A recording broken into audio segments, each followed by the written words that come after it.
Nah, itu mungkin bagian guyone wali ku jek mungkin. Kadang orang itu engkar ndak bisa. Yaitu tadi piye wae resmi teksnya Allah tuh yaumana kullu unasim bi imamihim. Nanti manusia dipanggil itu per ketuanya, bukan per individu kesuwen.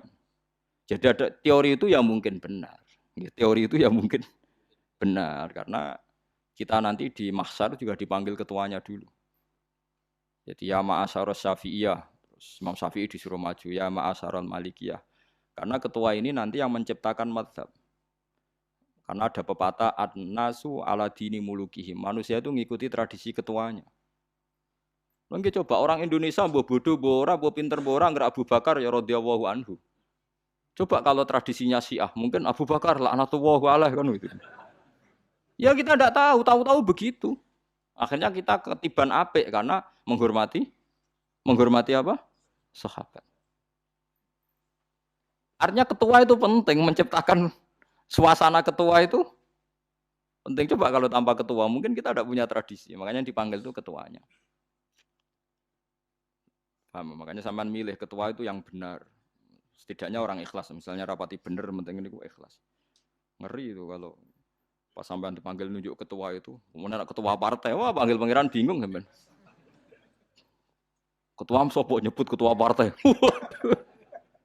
Ketuane partai dia celok pangeran Melayu. Wah, ngadepi pangeran meriang tetep.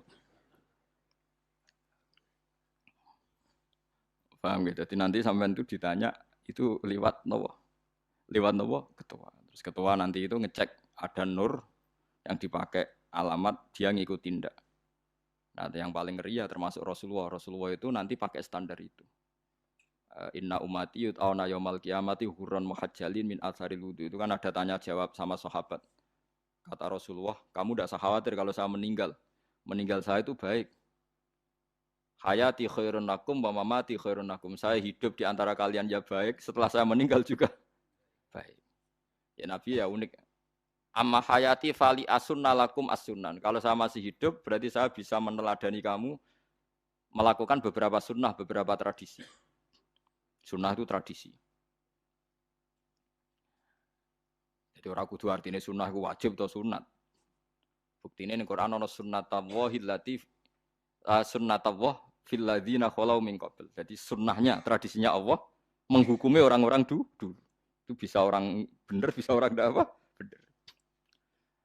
Kata Nabi kalau saya masih hidup, fali asunna lakum asunan, saya bisa mentradisikan kamu beberapa sunnah, bisa wajib, bisa sunnah. Wa amma wafati ya khairun lakum. Kalau saya sudah meninggal nanti juga bagus. Mergo aku nak SK pundhut jare Nabi aku jejer pangeran.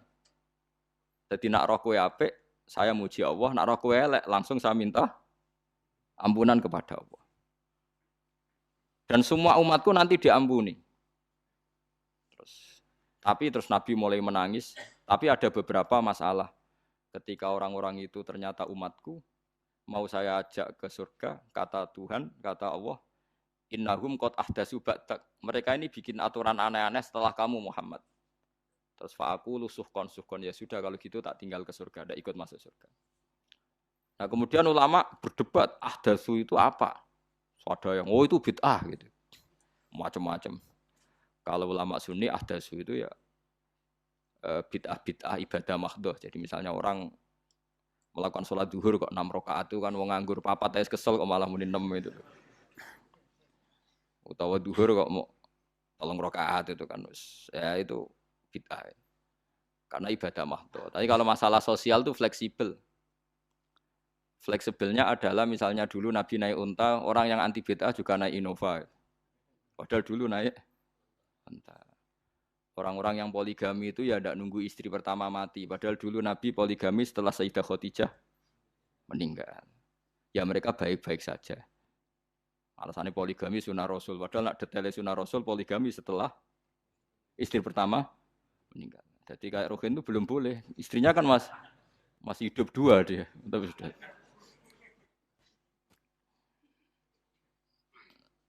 Nah, bukan artinya kalau sampean memaksakan gitu. Sampean kalau nggak percaya saya bacakan ayat. Wal khailah wal bihola wal hamira ditarkabuha wazina. Kamu bisa naik kuda, naik unta, naik himar. Setelah kamu naik, dan kamu tenang di atas punggungnya, litas tahu ala zuhuri summa tazkuru ni'mata rabbikum idza stawaitum alaihi wa taqulu subhanalladzi sakhkhara lana hadza ma kunna lahu muqrinin. Artinya ketika kita naik onta zaman dulu dan tagnya memang onta, itu terus kamu baca subhanalladzi sakhkhara lana hadza. Apakah sekarang kesunatan baca itu kalau yang ditumpai onta, sehingga kalau yang naik Innova tidak usah baca itu? Gitu. Wah, aku numpakku ora onta kok, dadi ora usah maca subhanalladzi apa? Sakhkhara lana. Dhisik Nabi maca iku mergo numpake onta. Ya ngajak goblok bareng to, mosok madzhab kok kanthi begitu tuh. Makanya sensitif, bakas bid'ah Anda itu sensitif. Tidak usah dibahas, biasa saja. Nek senara cocok ya diem aja. Sudah, sebenarnya nara cocok kalau sampai ngelakoni tapi tidak usah komentar karena jelimet. Saya pernah ditelepon orang, dimaki-maki. Orang Sidoarjo. Padahal orang Jawa Timur, ya aneh. Kan ada orang matur Rasulullah namanya Abdullah bin Amr. Ya Rasulullah, saya ini kuat puasa terus. Kata Nabi, jangan puasa 1 bulan 3 hari saja itu sama dengan 1 bulan penuh karena 1 puasa sama dengan 10. Masih balelo terus termasuk menyangkut Quran. Ya Rasulullah, saya ini tiap hari khatam Quran, jangan 1 bulan sekali saja baru khatam. Enggak ya Rasulullah, saya ini ingin sering khataman. Ya sudah kalau gitu seminggu sekali sab'a layal. Saya lebih kuat ya Rasulullah, 3 hari. 3 hari saja khatam sekali. Iqra'hu fi salasin kata Nabi. Ya Rasulullah, saya lebih kuat ketimbang itu. Tidak ada yang lebih baik ketimbang itu kata Nabi. Kemudian orang itu anti semaan, karena semaan itu kan 1 hari khatam. Paham ya? Maksudnya hadis tadi yang di Bukhari dipakai dalil anti apa? Semaan, karena semaan itu 1 hari apa? Lewat telepon, pertama lewat santri saya, terus lama-lama lewat telepon. Saya tanya, kamu bacanya hadis kira-kira sama saya banyak mana? Kayaknya banyak jenengan. Terus saya tanya, betul Nabi menyuruh khatam tiap 3 hari? Ya. Betul Nabi nyuruh khatam tiap 1 bulan? Ya. Ya sudah lakukan saja. Anda sering enggak khataman tiap 3 hari? Enggak pernah, setahun aja enggak mesti. Lah iya kalau Nabi melarang baca Quran tiap hari kamu setuju, tapi Nabi nyuruh tiap hari khatam kamu enggak setuju. Enggak apa-apa, kamu anti semaan enggak apa-apa, tapi lakukan perintah Nabi tiap 3 hari khatam. Menang deh. Jadi, lah itu maksud saya. Anda tidak apa-apa milah-milah bid'ah sesuai versi Anda, pemahaman Anda, tapi yang fair. Kalau Anda anti semaan ya harus tiap 3 hari khatam karena dawuh Nabi iqra'hu fi kulli salasin. Enggak juga kan mereka juga orang yang enggak jarang baca. Jarang baca apa? Lah itu enggak fairnya di situ. Makanya nggih biasa mawon. Cuman semaan apal Quran wis semaan. Nah apal Quran ya wiridan, malah lucu to apal Quran kok semaan. Ya yes, ngono ae apal ya nyemak kan, kok nak kesel ya mulai. Jadi bang nyemak sampai geremeng. Bariku mangan entek akeh kan malah lucu. Wong nyemak yo do kurang ajar. Jajal kok nyemak kifa delok ngarep mbek guri tok, anggere kembar ya wis. Aku seru kelakuane wong nyemak. Kan dekne ra apal kan ya. Biasane nyegat guri to. Kok angger gurine kembar pojok ya. Wis. Kok angger gurine pojok kembar. Ya sing semaan akhire pinter sing maca kembar gurine. Paham gitu terus wau gitu tohuron gitu alatnya memahami Quran secara lugat. Quran bagaimanapun bilisanin arabiyyin mubin. Ada ulama yang berpendapat tohir itu dimubalaghahkan tohur seperti ghafir, ghafur, syakir, syakur. Sebab itu menurut mazhab ini tidak ada air apa mustamal. Tapi kita biasa mazhab Syafi'iyah apa? Ada apa? Ada mustamal. Itu masalah-masalah ijtihadiyah, masalah-masalah ijtihadiyah. Kalau masalah ijtihadiyah tadi pendapat saya benar mungkin salah. Pendapat Anda salah tapi ya mungkin benar itu. Wa anzalna minas sama ima antahura. Mutahhiron tegese banyu iku sing nyucekno. Linuhya supaya maringi urip ingsun.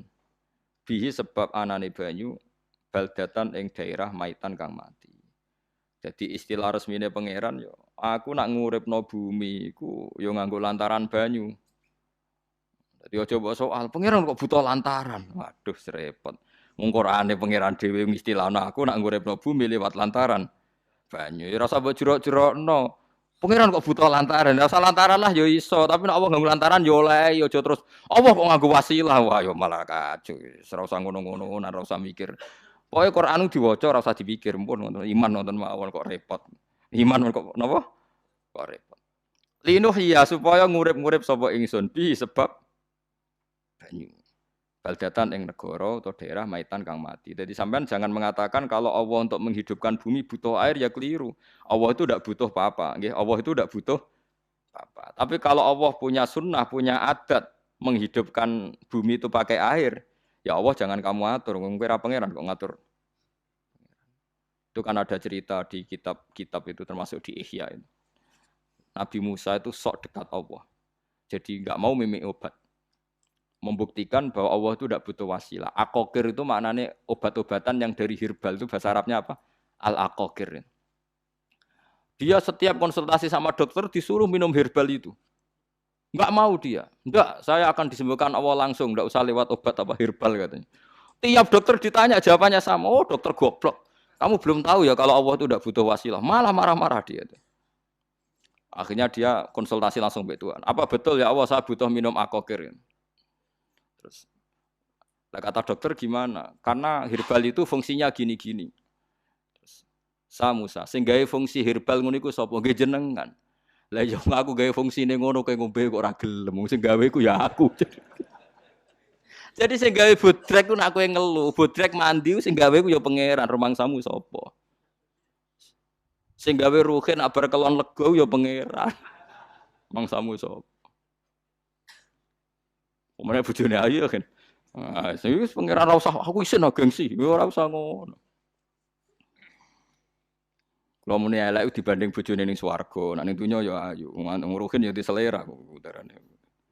Paham gitu. Terus itu masalah yang enggak akan selesai ila yaumil kiamah. Jadi ada cara pandang langsung Allah itu ya bisa. Tapi misalnya ada sunnatullah ya jangan kamu tentang. Termasuk Nabi Musa akhirnya Nabi Musa mau minum, setelah minum sembuh. Terus ketika sembuh diberitahu Allah, memangnya kenapa kalau minum obat itu? Obat itu ada khasiatnya yang bikin juga Allah. Kok kamu hindari itu alasannya apa? Wong yang bikin juga Allah. Makanya kalau kamu percaya wasilah, kalau terpaksa percaya, kamu harus yakin bahwa nomor satu adalah Allah Subhanahu wa Ta'ala. Kalau kamu takut orang itu syirik, ya gak apa-apa, kamu lawan, harus kamu lawan. Memang selera kamu begitu. Kamu harus tidak usah ikut pakai, wong kamu khawatir, tidak apa-apa. Jadi sing khawatir sirik, ora usah nganggo ali-ali, ora usah nganggo ake. Tapi sing seneng dagangan, yo nganggo. Ora usah jimat-jimatan ini niati napa? Booming ngoten mawon niati dagangan. Kulo nu diakek larang sedurunge rame-rame akek. Barang akek kerame terus mboten kula nggo. Wah, darani murah repot. Nggih kula mboten sombong. Dulu akeknya bapak itu zaman Bapak Sugeng tuh pernah ditawar ditukar mobil. Zaman itu mobilnya seharga 60 juta. Dan itu wasiat bapak untuk saya. Saudara saya sepakat itu untuk saya. Dulu kadang-kadang tak pakai. Setelah akek booming terus dikira ini yang gelondongan berapa kilo. 25.000 muruah, camah cara Jawa camah tidak pernah tak pakai. Saya yakin ikut turun itu akek-akek yang mahal itu. Karena dikira yang produk ya yang asal itu yang itu. Paham gitu tuh sampean biar tahu duduk perkara ini. Jadi tohur ya tohuron itu sifat mubalaghah. Tapi kalau dalam madzhab Syafi'i tohur itu ismul alat. Jadi tidak maknanya mengulang-ulang sehingga Imam Syafi'i tidak membolehkan wudu pakai air apa? Mustamal. Lah menurut hadis kayaknya benar Imam Syafi'i secara lahir. Karena Nabi ngendikan sisa air wudu itu membawa dosa Anda. Kata Nabi, jika seseorang wudu maka kotorannya keluar dari ajfan, dari telapuk mata, dari apa, sampai keluar dari mimbaini adzofiri, sampai keluar dari bawah-bawah apa? Kuku. Sehingga kalau air ini sudah membawa kotoran dosa Anda, berarti air ini kan sudah menjadi air kotor. Andai kan Anda mukasyafah, maka air ini sudah penuh dengan kotoran. Enggak mungkin air yang sudah penuh kotoran dipakai wudu lagi. Itu cara berpikir Imam Syafi'i. Ya sampean ikut mana ya? Ya gampang kan kalau keadaan normal ya ikut Syafi'i, kalau air banyak, kalau tidak normal ya ikut mazhab yang lain. Kan gampang. Gitu aja kok repot.